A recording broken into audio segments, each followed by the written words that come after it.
What's up, everyone? This is Ruben, aka the Young Electrician. Welcome back to the channel. Today we're going to be continuing my advice for first year apprentices. So let's hop right into it. Alright, you're an apprentice, you're in your first year, you just started, fresh face on the job site. You're going to get a lot of grunt work. You're going to get a lot of work you don't want to do. You're going to get a lot of work nobody else wants to do. But that's okay. First piece of advice, never complain about the task you're given. Never complain about the task you're given. I'm going to tell you why. First reason why is if you get into the habit of complaining about your tasks and, to your boss and tell them you don't want to do it, you want to do electrical work and being difficult, then you're not going to be somebody they want to work with. You're not going to be somebody anybody wants to work with, because one, you're not qualified enough, you're not good enough to actually do anything. So, you're not going to do anything except grunt work well. So, nobody's going to want to work with you. They're not going to want to put you on some hard task or some difficult task because you don't know how to do it. And if you can't do that, then there's nothing else they can put you on. They're not going to have you mess something up. Two, it's a lack of humility. It's a lack of willingness to learn. If you're not okay with doing the grunt work when it comes to digging, fire caulking, handling material, bringing people material, assisting somebody in something,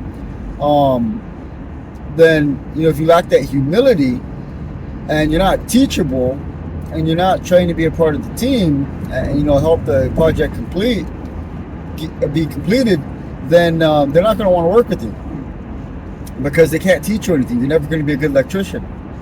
You always want to skip steps, which is reason three is these tasks are important. They're important for your development. They're important for your career. They're not just important for the job site.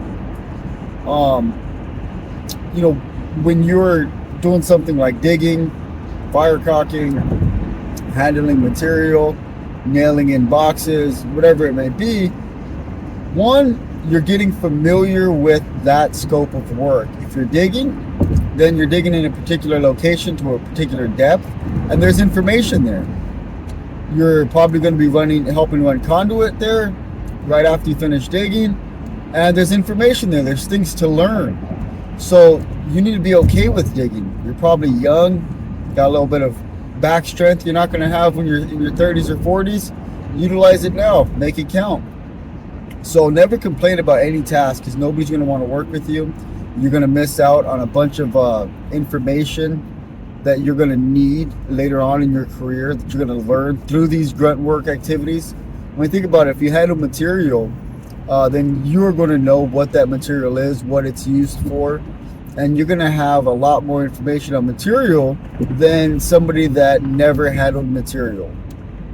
If you're digging, you're going to have an opportunity, to learn how long that task takes, what the certain depths are that you're supposed to be digging at. And this is going to come in handy, because what if somebody tells you, hey, I want you to do the site lighting, or I want you to do the underground feeders coming into the building, and then you don't know anything about digging, you don't know how to dig. Well, then you're going to kick yourself in the butt and wish you would have done it when your boss asked you, before in your career to go out there and dig. So yeah, don't ever complain about any task. Take it, be a good worker. People are going to want to work with you if you don't complain, if you're teachable, if you're humble, if you know your place, you don't try to act like you're something that you're not. So never complain about your task. All right, advice number two, be the guy that volunteers. Don't just be okay with your task, but there's a lot of times on job sites where your foreman's going to be like, hey, we got to do this particular thing, not the most enjoyable. Do I have any volunteers? Volunteer for it. So long as it's not dangerous or illegal, volunteer for it. Raise your hand, because what's going to happen is you're going to end up moving yourself out of the position of grunt work quicker. Because if you're raising your hand and you're taking on every task and you're learning and you're a part of the team and And they know, well, this guy is always volunteering. He's always doing the grunt work. He's always doing the thing nobody wants to do. He's such a good worker. He has a bright attitude. Yeah, don't give that to him anymore. Give it to one of those guys that keep complaining. And you know what? The guys that keep complaining and kicking back, fighting against their boss and against the tasks, they're going to be giving grunt work way longer, because your boss is not going to like them. None of the journeymen are going to want to work with them. No one's going to want to take them on, for help, and they're going to be given grunt work for a much longer time because they're fighting back against the process. So, volunteer for stuff. Point number one, again, or piece of advice number one: don't complain about your work. Second piece of advice: volunteer for stuff. Be that guy. Be that guy that raises his hand, willing, able to work. Trust me, you are going to grow in your career. You're going to learn things doing that, and it's going to make you a better electrician later on, having done the grunt work. So, piece of advice to number 3 is don't waste your downtime. Don't waste your downtime. A lot of times on a job site, you may find yourself with your journeyman and other guys just waiting for stuff. Maybe you're out there, you are digging. I've been on job sites where we're doing underground and we're doing all the service coming in, and there's downtime. We're waiting for somebody to bring some material out. We're waiting for material order to get there, and we ran out of material for whatever reason. And this is the time to not just kick back, hop on your phone, and play your Pokemon Go. This is time to learn, and this is time to start to ask questions about what you're doing and get information from your higher ups. Talking about underground, there were times where we were digging and I wanted to know, how the heck did you get this layout? How did you figure out where these pipes need to stub up at? And those are times where people showed me how to look at the plans and how to read grid lines. And you know what? That helped me out later on, because I remember being in my third or fourth year, and being one of the only guys that could read grid line, and that helped me out. That could secure a job for you later on. That could secure a position for you later on. Everything you learn now is going to secure a position for you when you're in your 4th, 5th year, when you're a journeyman, because you're actually valuable, you're useful. And I met a lot of guys who aren't that useful because they never took the time to learn to do anything. They just did what they were told, treated it just like a job, not like a career, and they don't know how to read grid line. They don't know how to lay things out. They don't know how to put that extra initiative in to get something completed the proper way when something's wrong on the prints.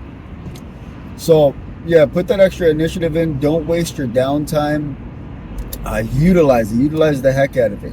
And that goes for breaks too. If you have your 2 10-minute breaks, then make sure you're asking questions. It doesn't have to be every day. You don't have to be bugging people, but ask questions. Ask questions about whatever task you're doing.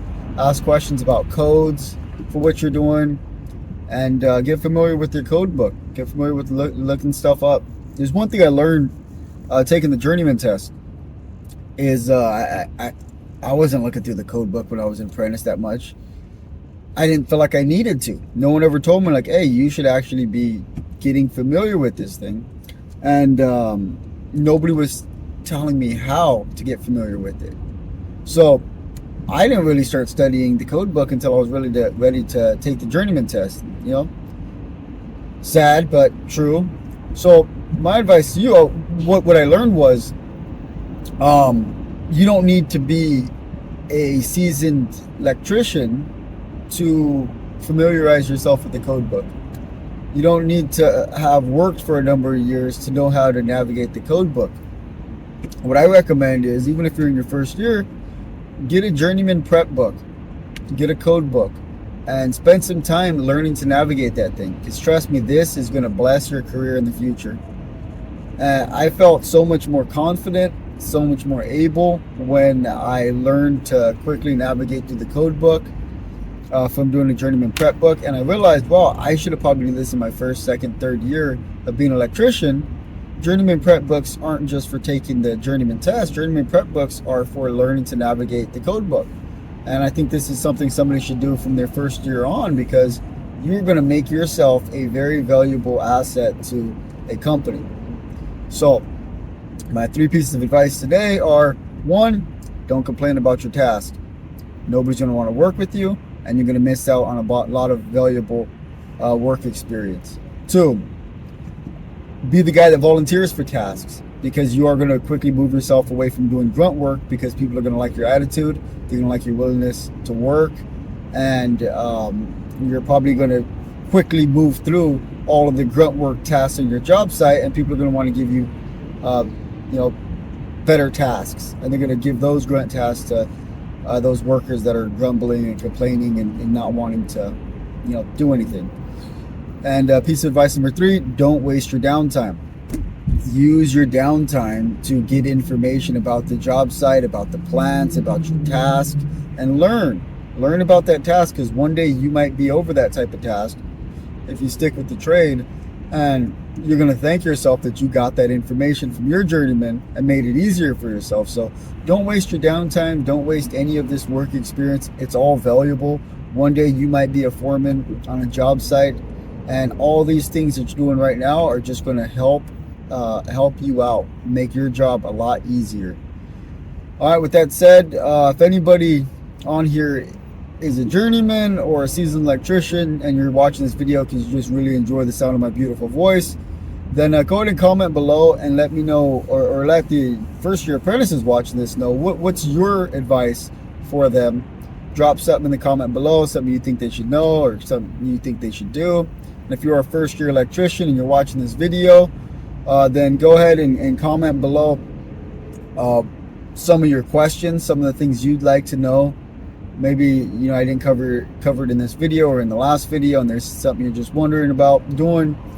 Just drop your comment below, drop your question, and I'll answer them as best I'm able to.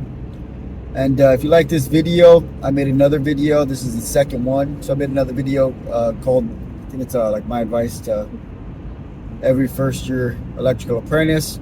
I'll link that in the description below. Go ahead and watch that video, and I will like and subscribe. Push that like button, push that subscribe button, push that notification button, and yeah, all that jazz. Talk to you guys later. Peace.